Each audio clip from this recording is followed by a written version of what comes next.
아들은 타자로 보면서 채워놓고 케어하고 돌보고 이렇게 해서 이제 끊임없이 채워야 될 대상으로 본다면 딸은 좀 더 의존의 대상으로 보는 거죠. 내가 너고 네가 나지. 약간 이런 느낌이신 것 같거든요. 아들하고는 완전 다른 거네요. 달라요. 완전히 달라요. 네.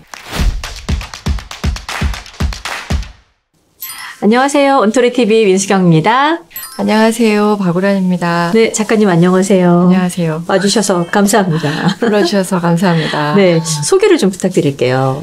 네, 저는 이제 정신분석 클리닉에서 정신분석을 전문으로 하고 있는 박우란이라고 합니다. 네, 정신분석을 전문으로 하고 있는 상담하시는. 네, 상담을 책도 쓰시고, 네, 강연도 하시는. 네, 네, 되게 다양하게 많이 활동을 하고 계시는 것 같아요. 네. 오늘은 저희가 이제 작가님이 최근에 이제 개정판을 내신 책이기도 하죠. 네, 네. 딸은 엄마의 감정을 먹고 자란다.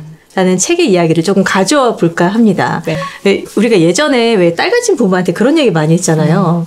그 딸이 딱 태어나면 큰딸은 살림 미천이래 라든지 나중에 비행기 태워주겠네 이런 얘기 많이 했잖아요. 이런 얘기가 왜 나온 거예요? 제가 이제 여러 방송에서 이제 얘기를 하기도 했지만 이 여성의 여성적 구조라는 것 자체가 타자를 보충하고 타자를 케어하고 돌보면서 자기를 실현시키는 구조적인 특징이다 보니까 아이에게 뭔가 많은 것들을 쏟아붓고 이러면서 그 여성은 그 아이라는 타자를 대상으로 자기를 인식한단 말이죠. 자기를 실현하기도 하고 자기를 느끼기도 하고 이제 이런 특징적인 부분을 좀 보셔야 되는데 이 구조적인 연결에서 엄마들이 딸을 타자로 인식하기보다는 자기의 일부 그리고 자기의 한 부분으로 보다 보니까 아들은 타자로 보면서 채워놓고 케어하고 돌보고 이렇게 해서 이제 끊임없이 채워야 될 대상으로 본다면 딸은 좀 더 의존의 대상으로 보는 거죠. 의존의 대상. 내가 너고 네가 나지. 약간 이런 느낌이신 것 같거든요. 여자아이의 특징이 엄마가 슬프면 내가 슬픈 걸로 인식하거든요. 근데 여자아이가 내 감정이 너무 슬퍼. 내가 지금 뭔가 배가 고파. 내가 뭐 힘들어. 이렇게 인지하기보다는 엄마의 반응이나 엄마의 상태를 보면서 자기를 인식하는 거예요. 그래요? 그러니까 여자아이들은 엄마 마음에 들려고 하고 엄마를 만족시켜서 엄마의 만족스러운 얼굴을 통해서 자기가 안심을 하고 내가 괜찮구나. 내가 좋은 상태구나. 이렇게 느끼는 일종의 회로라고 보셔야 되겠죠. 그러다 보니까 늘 엄마의 상태를 살피고 엄마를 보충하고 엄마를 만족시키려고 이제 딸들은 시선은 이 엄마로 향해 있고 그런 어떤 여성적 구조 안에서 딸과 엄마가 이제 밀착되어 있다 보니까 당연히 어머니들도 딸을 어쨌든 케어하고 서포트하지만 이제 나이가 점점 들어가면서 딸들로부터 어떤 그런 채워짐이나 받는 것을 굉장히 자연스럽게 생각하시고 그 딸들이 조금 멀어진다거나 서운하게 했을 때 유독히 더 못 견뎌 하시죠. 아들하고는 완전 다른 거네요. 달라요. 완전히 달라요. 예. 그렇게 해서 되게 서로 한없이 너무 좋은 친구처럼 잘 지내는 모녀도 간혹 보이긴 하는데 이게 사실은 좀 다른 시선으로 보면 굉장히 건강하지 못한 사이일 때도 있지 않나요?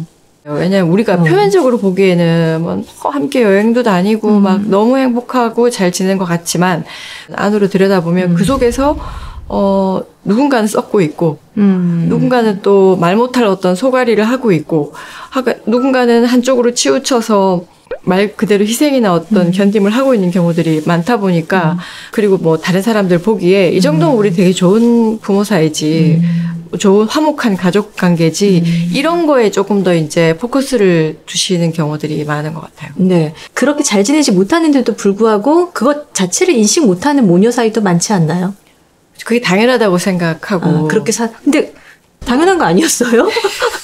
같이 여행 다니고 같이 쇼핑 다니고 그게 부모님이 원하는 거 특히 엄마의 어떤 감정 상태나 이런 걸 늘 살피면서 챙겨주는 게 딸의 어떤 도리라고 생각을 하고 그냥 대부분이 살거든요. 근데 그게 이제 그건 아닐 수도 있어라고 말씀하시니까 이제 혼란이 오기 시작하는 거예요.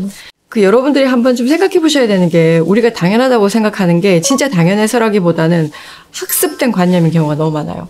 예를 들자면 어떤 게 그러니까 그 딸은 이래야 돼, 뭐 엄마는 이래야 돼, 그리고 가족은 다 화목해야 돼. 이것도 다 학습된 관념이라는 거죠. 그러니까 가족 간의 어떤 관계가 뭘 해야 해라는 의무가 쥐어져서 이렇게 억지로 하는 것보단 서로 그냥 편안한 상태로 자연스럽게 해주고 싶은 것 해주고 받을 거 있으면 받고 뭐 그런 관계가 돼야 된다라는 말씀이실까요? 그렇죠. 근데 이제 그렇게 되기까지 서로 간에 어떤 노력들이 필요하죠. 왜냐하면 욕구가 다르고 기대치가 다르잖아요. 나는 이걸 하고 싶은데 그런데 이제 이런 부분에 있어서 그만큼 이제 소통이 필요하다. 어머니 스스로 이제 만약 연로하시다면 연로하실 때 어머니 스스로 고민해야 되고 스스로 재밌거리를 찾으셔야 되고 이런 것들을 딸들이 많이 지고 있는데 이게 분리가 되는 과정에서 이제 분명히 서운함이 일어나고 삐지고 심지어 이제 어머니들 같은 경우에는 뭐 악담을 하기도 하고 아니면 막 죄책감을 자극하는 말씀들을 하기도 하고 뭐라고들 하세요? 그러니까 뭐 너는 너만 행복하면 되니 그리고 내가 널 어떻게 키웠는데 그리고 그 너무 많이 듣는 말 아니에요? 그러니까 자식 키워봐야 다 소용없다. 내가 너 아니면 누구한테 이런 얘기를 하니? 뭐 이런 것들이 이제 일종의 가스라이팅처럼 죄책감을 근데 이제 그런 불편한 이야기들을 서로 좀 견디면서 엄마도 재밌는 거 찾아볼 수 있지. 엄마 스스로 찾아봐야지. 라고 이런 서로 간의 냉정함이나 좀 서운함들을 견디면서 거리를 확보하고 나도 이제 내 삶에 좀 더 집중하게 되면 좀 더 건강한 관계를 유지할 수 있는데 그런데 그게 아니라 그래도 엄마가 나를 이렇게까지 서포트하고 했는데 그래도 자식으로서는 그게 아니죠라고 했을 때는 내가 어떻게 하고 있고 무엇을 하고 있는지를 인식하고 하셔야 되고 그것으로 오는 내가 감수해야 되는 것도 책임을 지셔야 돼요. 사람마다 특정적인 어떤 지점에 머물러 있는 시점이 있어요. 우리의 과거의 어떤 시점들이. 그래서 유난히 엄마에게 집착한다면 그거는 내 안에 어떤 아이들이 있죠. 이 아이가 아직도 엄마가 필요한 거예요. 내가 아직도 엄마에 대해서 받고자 하는 게 있을 수 있고 엄마가 옆에 있지 않으면 안 되는 혼자됨을 두려워하는 아이가 있을 수도 있고 그래서 아직도 내 옆에 엄마가 있는 것이 안심이 되고 이런 아이들이 있을 수 있다는 거죠. 네.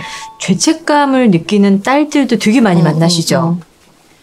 맞아요. 이 죄책감에 대해서도 굉장히 할 말이 많은데 그러니까 이 죄책감이라는 게 제가 이제 3가지 차원에서 말씀을 좀 드리고 싶은 게 있는데 첫 번째는 엄마만의 문제는 아니에요. 어머니가 나를 필요로 해서 그런데 내가 엄마의 욕구를 다 채워주지 못해서 죄책감이 일어나는 게 아니고 나에게 엄마가 아직 필요하다고 생각하기 때문에 죄책감이라는 걸 무의식에서 계속 유지하는 거예요. 이 감정적인 어떤 상태를 유지하면서 엄마로부터 떨어뜨리지 않는 거죠, 나를. 그래서 결국 나를 위한 거네. 그렇죠. 그런 지점이 있을 수가 있어요. 일단 첫 번째로. 또 한 가지는 어머니들이 끊임없이 죄책감을 심어주는 경우가 있죠. 내 필요에 의해서 혹은 나의 의존 대상이 필요한 차원에서 어머니들이 은밀하게 혹은 간접적으로 죄책감을 계속 심어주죠. 자꾸 딸에게 더 요구하고자 하고 그러면서 어머니의 힘겨움이나 어려움을 자꾸 호소하면서 이 딸들에게 죄책감을 심어주는 거 이게 일종의 가스라이팅인데 그래서 어머니들이 자신의 만족과 자신의 안녕과 어떤 것들을 영위하기 위해서 무의식적으로 딸에게 이제 침습하고 침투하는 경우가 있고 이제 또 한 가지는 말 그대로 죄책감이에요. 네. 이게 무슨 얘기냐면 이런 경우가 있어요. 어떤 일하는 엄마가 내가 딸한테 뭔가를 잘해줘야 되는데 혹은 아들한테 내가 애들한테 더 시간과 노력을 투자해야 되는데 너무 힘들잖아요. 그래서 사실 움직이지 않는 부분에 대한 보상을 자기 스스로를 처벌하는 거예요. 죄책감으로. 실제는 안 해.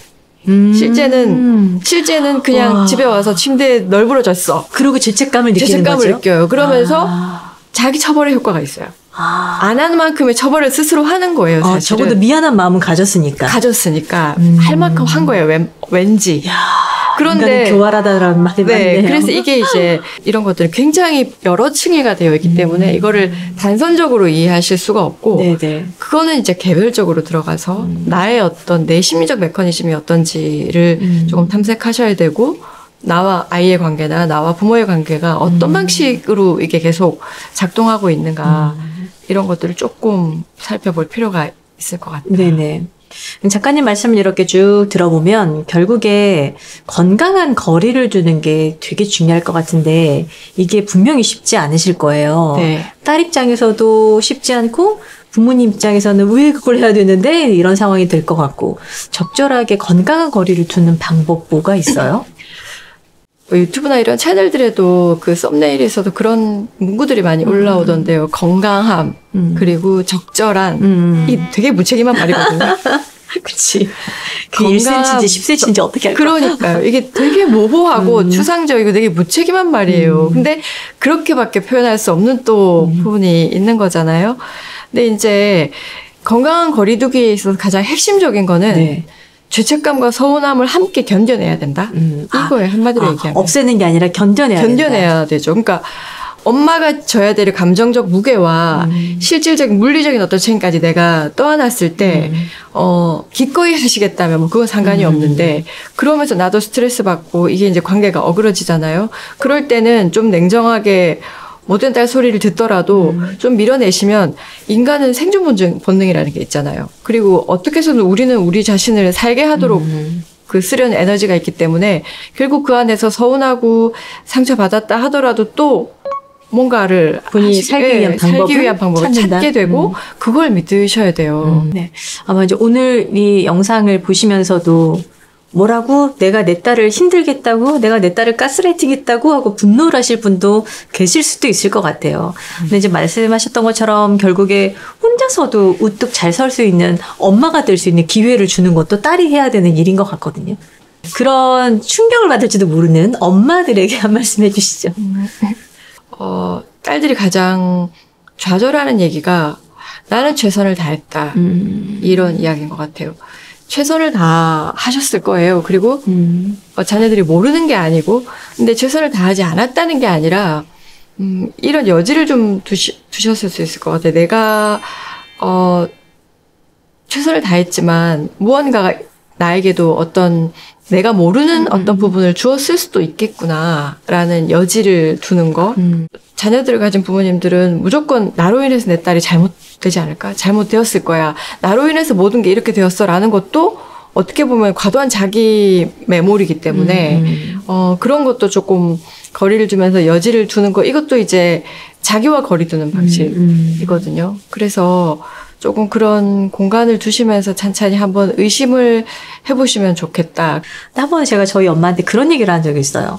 엄마가 엄마 스스로 엄마가 행복할 수 있는 걸 좀 찾고 엄마가 했으면 좋겠어 라는 이야기를 했는데 그건 사실 진짜 엄마가 행복했으면 좋겠어서 그렇게 던진 이야기였는데 한편으로는 다 떠넘기고 이제 나 몰라라 하는 것처럼 느끼실까봐 또 그것도 걱정하고 있는 저를 보고 참 넌 걱정이 많구나 그런 생각을 한 적이 있었어요. 그러니까 지금 대표님 말씀하신 거에 어떤 저변에 깔려있는 흐름이 하나가 이거거든요.